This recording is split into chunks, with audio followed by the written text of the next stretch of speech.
മതിയായിട്ടാണ് ചൂടായിട്ട് വന്നത്. അതൊന്നും ചിന്തിക്കാനുള്ള വിവരമില്ല. ചിലപ്പോ നമ്മൾ ബോധവൽക്കരിക്കുമ്പോ അവളുണ്ടാവില്ലായിരിക്കും. അവളെ ചെക്കൻ ചിലപ്പോ ഇന്നായിരിക്കും വന്നത്. അതല്ല പ്രശ്നം. ബോധവൽക്കരണം നടത്തി മതിയായിട്ടാണ് ചൂടായിട്ട് വന്നത്. അതൊന്നും പെണ്ണ് ചിന്തിച്ചാൽ മതി. അവർക്ക് ഒരു കുറ്റിക്കാടും ഒരു കൊടയുണ്ടെങ്കിൽ അവര് വിചാരം എന്താന്ന് അറിയില്ല. അങ്ങനെ ആയാൽ പറ്റൂലേ. ഇത് ഞങ്ങളെ കുട്ടികൾക്ക് കളിക്കേണ്ട കടപ്പുറല്ലേ. ഞങ്ങളൊന്നും ഇപ്പൊ വന്ന് ഇരിക്കലല്ലേ കടപ്പുറത്ത്. ഈ ഒരു അവസ്ഥ ആലോചിച്ചിട്ട് നിങ്ങൾക്ക് പ്രൈവസി വേണ്ടതുകൊണ്ടല്ലേ നിങ്ങൾ ഇവിടെ അറയിൽ വന്നിരിക്കണത്? ആണോ അല്ലേ?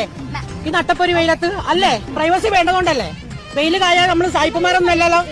കടലിൽ കുളിച്ച് വെയിൽ കായ അല്ല. നമ്മുടെ സംസ്കാരം അതല്ല.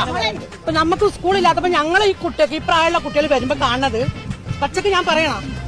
ഞാൻ പറയും. ഞങ്ങൾ ക്ഷമിച്ച് അങ്ങ് എത്തിയിട്ടുള്ളതല്ലേ. അപ്പൊ ഈ കുട്ടികളെ കാണാൻ വേണ്ടി ഇവര് വീട്ടിൽ പുറത്തിറങ്ങലില്ല.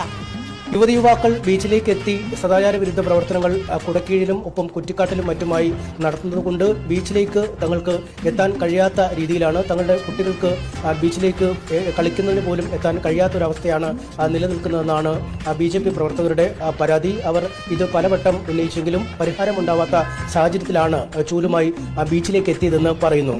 ചെറുപ്പം മുതലേ 4 വയസ്സ് മുതലേ കുട്ടികൾ കാണുന്ന കാഴ്ചതാണ്. അപ്പൊ ആ കുട്ടികളെ ഏത് രീതിയിലെത്തും? അപ്പൊ ഞങ്ങളെ കുട്ടികളെ കുറിച്ച് എല്ലാ കുട്ടികളെ കുറിച്ച് ഞങ്ങൾക്കൊരു ബോധല്ലേ. അതുകൊണ്ടാണ് ഞങ്ങളിത് പറയുന്നത്. ബീച്ചാണ് ടൈംപാസ് ചെയ്യാം, പക്ഷെ അത് തെറ്റായ വഴിക്ക് പോകാൻ പാടില്ല. ഞങ്ങൾ എല്ലാവരും ഇനി എന്താ പറയാ മെനക്കെട്ട് ഞങ്ങൾ ഇതിനിറങ്ങും.